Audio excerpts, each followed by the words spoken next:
Welcome to Hello Port Hueneme. I'm your host Tom Dunn, and we are doing another version of Mayor's Corner, and I'd like to welcome Mayor Tom Figg. Oh, thank you, Tom.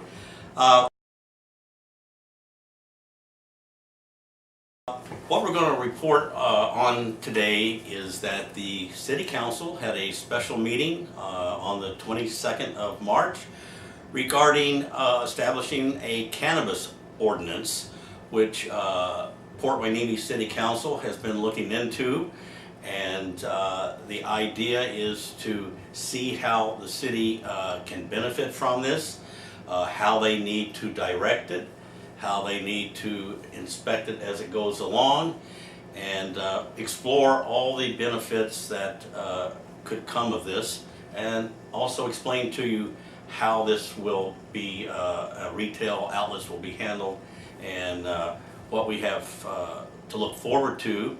And I thought the meeting, Tom, went very well. There was a lot of information. The City Council seems to be very on top of providing the best ordinance they can, and they want to be at the head of this industry. A lot of the other cities seem to be sitting on their hands, but I think you guys may have figured it out as to how it can work for Port Hueneme. Well, we'll see. I mean, I'm encouraged. The council took the bull by the horns, rather than in a lot of cases cities have chosen to kind of sit on the sidelines and see how this all plays out. But our council didn't want to be, behind the curve. They wanted to be in front of it. And we need to back up for a second, is that there's really two aspects to cannabis ordinances. One is medicinal, meaning that cannabis is used only for medical purposes, for those that have prescriptions to acquire a cannabis product for whatever their ailment may be. And that's what this ordinance deals with. This ordinance is exclusive to medicinal operations. Now, Prop 64 was passed last November in California, which will introduce recreational cannabis. But that won't come to be until the early part of next year. So this ordinance, the first people need to be aware of, is exclusive to medicinal. Now, it does have the opportunity to broaden the base to include that recreational component, but I suspect that there'll be other issues that'll have to be dealt with that are not medicinal only. So that's the first thing that people need to understand. Part of the broad policy questions that come into play is, are we going to accommodate any and all type of cannabis operations? Because there's really four facets to cannabis. One is production, that is growing the product. One is processing and manufacturing the product into a final, for instance, an edible good that can be sold. A dispensary, which is really a retail operation that takes that product that's been processed and manufactured and makes it available to customers that are certified because they have a medicinal need. And then finally is deliveries. Deliveries can be from outside the area, or they can be in association with the manufacturing, processing, or dispensary operation. So you got four facets of the cannabis industry, and this ordinance deals with all four of those. Now, some communities have said no to everything except growing. They don't want to be involved in retail sales, but our city has taken a more all-inclusive approach. Is that let's make certain that we have an ordinance that can address all of our issues, community and policing issues, to make sure that they can be accommodated in our community without being perceived as a threat. And that was discussed at length on the 22nd, as Tom has indicated. What came of that overall discussion is the desire to be inclusive, not exclusive, of any of these facets of the cannabis industry. there's an economic interest for the city to be accommodating because of the potential revenue that can be generated from these operations, particularly if this city gets in front of the ordinance adoption process throughout the county. It could be way ahead of the market, so to speak. So,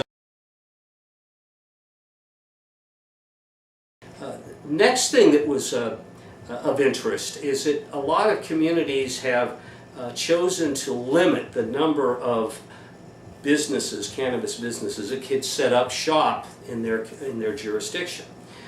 In fact, early on in the process of developing Waineme's ordinance, there was thought given to 2 to 3 being the maximum allowed. What came from the March 22nd meeting was, again, a more progressive approach, saying the state law right now has a single criteria that's restrictive in terms of the number of cannabis businesses that can locate in a jurisdiction. And it's all driven by public schools. If a business is within 600 feet of a school, it's not eligible to set up shop at that location. Now, a lot of other jurisdictions are looking at everything from extending that 600 feet to 1,000 feet, or to introduce other sensitive land uses, churches, things of that sort. Again, the council showed a very progressive approach in saying, let's just stick with what the state law requires at a minimum. Let's don't exclude anything at this point.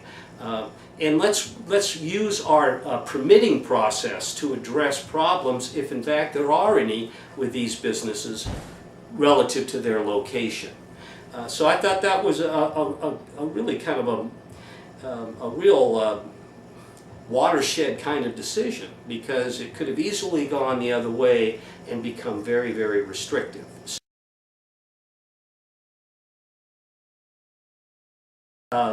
What we got from the meeting overall was general agreement on these policy issues. The city attorney was tasked with cleaning up the ordinance, embodying these various questions, these policy matters, and then also to start crafting the regulatory aspects of the ordinance. That is, these uses would be subject to a conditional use permit, which means that nobody can just walk into City Hall, ask to get a business license, and open up their shop the next day.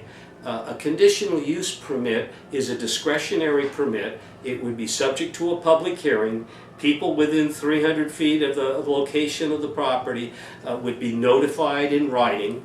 And so there would be an opportunity for the public to vet out each and every application that comes to the city to set up a cannabis operation. And wouldn't there be, I think the council is going to put together certain criteria that anybody that wants to do business has to meet before they can get a license, and some of those are state requirements, safety testing of product, and all of that goes. Well, training and the credentials of the employees, the age limit of those that can either work on the premises or actually purchase a product on the premises. There's a variety of those kinds of regulatory controls that aren't just locational. Every business will have to have the appropriate security measures, including on-site security and personnel, video cameras to monitor activities in all public areas of the business that are open to the public, an operations plan that's worked out with the chief of police as to the city's wanting to make certain that that their interests, the public safety interests, are fully incorporated into the plans of a given business. So that's what's going to come back. We're hoping it'll be the 3rd of April. It could be as late as the 2nd meeting in April. But the point is, yes, the ordinance is the legal framework. It deals with these broad policy issues, and then the application process will really define these are the minimum criteria you have to meet, and then your project's going to go on the firing line and the public has a right then for each and every one of these permits to have their say.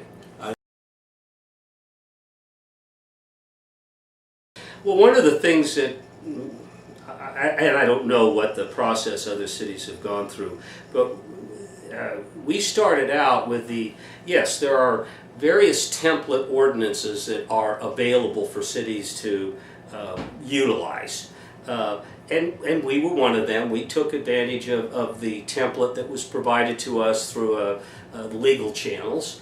But we then set up a subcommittee of a couple of members of the City Council and what I call stakeholders, which are those that would be likely to set up a dispensary or a processing manufacturing facility or a growing operation. We wanted to make sure they were at the table to advise us on the best management practices. That's the best way I can describe it. We can't be all-knowing. Regulatory people are not all-knowing.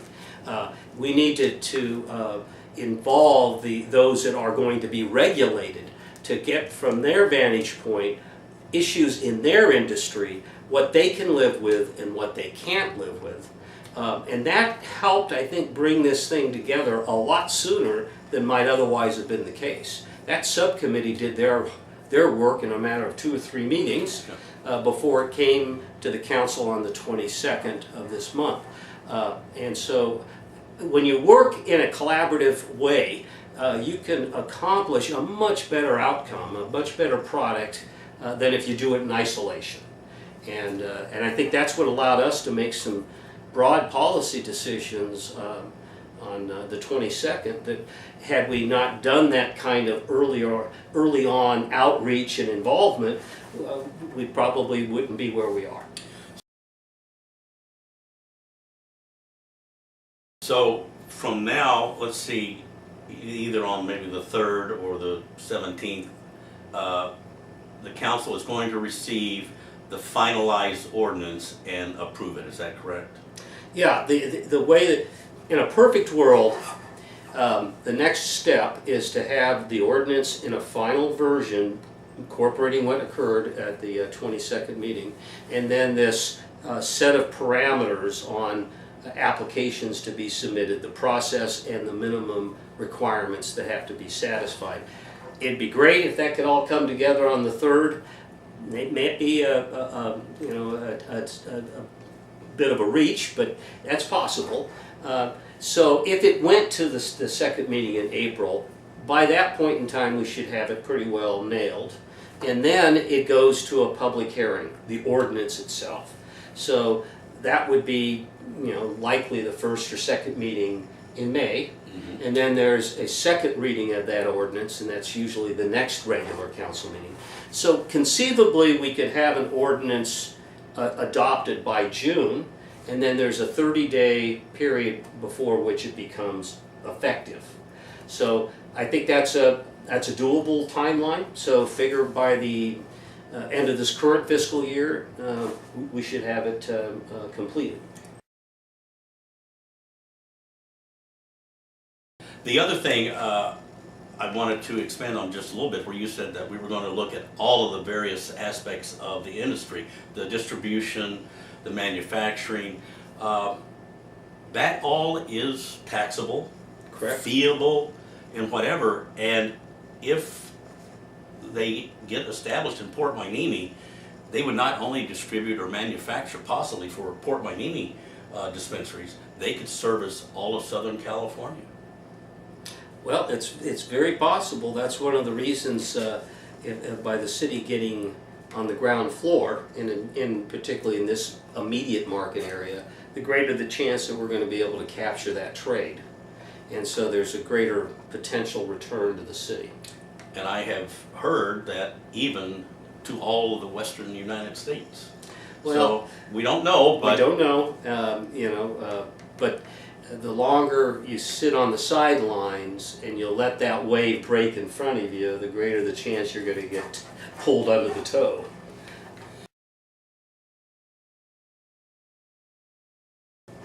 Well, we wanted to bring you that update on this issue, and let's all keep our eyes and ears open and see what's going on, and hopefully it'll be something that will work out to the benefit of all.